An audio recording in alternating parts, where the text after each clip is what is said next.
Tirurangadi today news അപ്ഡേറ്റിലേക്ക് സ്വാഗതം. സ്വർണ്ണവില കേട്ട് ഞെട്ടിയോ? എന്നാൽ എല്ലാവർക്കും സ്വർണ്ണം വാങ്ങാം.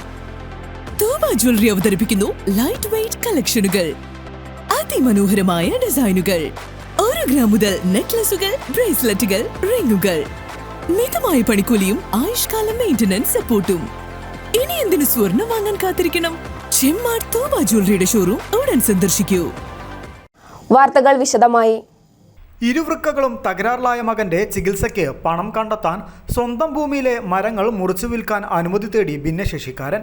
പോത്തുകൽ പഞ്ചായത്തിലെ വാളംകൊല്ലി മലാംകുണ്ട് സ്വദേശി ചരുക്കുള പുത്തൻവീട് ഗോപിനാഥ് എന്ന ഗോപിയാണ് കരുതലും കൈത്താങ്ങും നിലമ്പൂർ താലൂക്ക് തല അദാലത്തിൽ മന്ത്രിമാരെ കണ്ട് പരിഹാരം തേടിയത്.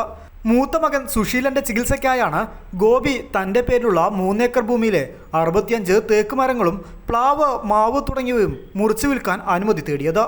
വനം ഭൂമിയുമായി അതിർത്തി പങ്കിടുന്ന ഭൂമിയിൽ സർവേ നടപടികൾ പൂർത്തീകരിക്കുകയോ അതിർക്കല്ലുകൾ സ്ഥാപിക്കുകയോ ചെയ്തിട്ടില്ലെന്നും സർവേ നടപടികൾ പൂർത്തീകരിച്ച് വനാതിർത്തി നിശ്ചയിച്ചാൽ മാത്രമേ നിയമാനുസൃതം മരങ്ങൾ മുറിച്ചു മാറ്റുവാൻ അനുമതി നൽകാവൂ എന്നുമാണ് നിലമ്പൂർ ഡിവിഷണൽ ഫോറസ്റ്റ് ഓഫീസർ ഗോപിയെ അറിയിച്ചിരുന്നത്. തനിക്ക് 1977 പട്ടയം ലഭിച്ചതിൻ്റെയും നികുതി അടയ്ക്കുന്നതിൻ്റെയും രേഖകൾ മന്ത്രി വി അബ്ദുറഹ്മാനെ കാണിച്ച ഗോപി സാമ്പത്തികമായി കടുത്ത പ്രയാസം അനുഭവിക്കുകയാണെന്നും നാട്ടുകാരുടെ സഹായത്തോടെയാണ് ഇപ്പോൾ മകന്റെ ചികിത്സ തുടരുന്നതെന്നും മന്ത്രിയെ അറിയിച്ചു. 1983 കാട്ടുപന്നിക്ക് വെച്ച വെടികൊണ്ട് ഗോപിനാഥിന്റെ ഇടതുകാൽ മുറിച്ചു മാറ്റേണ്ടി വന്നിരുന്നു.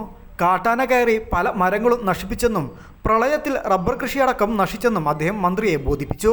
റവന്യൂ വനം വകുപ്പ് ഉദ്യോഗസ്ഥർ അടിയന്തരമായി ഭൂമി പരിശോധിച്ച് ആവശ്യമായ നടപടിയെടുക്കുവാൻ മന്ത്രി നിർദ്ദേശം നൽകി. മകന്റെ ചികിത്സയ്ക്ക് വിവിധ പദ്ധതികൾ ഉപയോഗപ്പെടുത്തുന്നതിൻ്റെ സാധ്യത പരിശോധിക്കുവാൻ ജില്ലാ മെഡിക്കൽ ഓഫീസറോടും മന്ത്രി നിർദ്ദേശിച്ചു. News desk, Nilambur.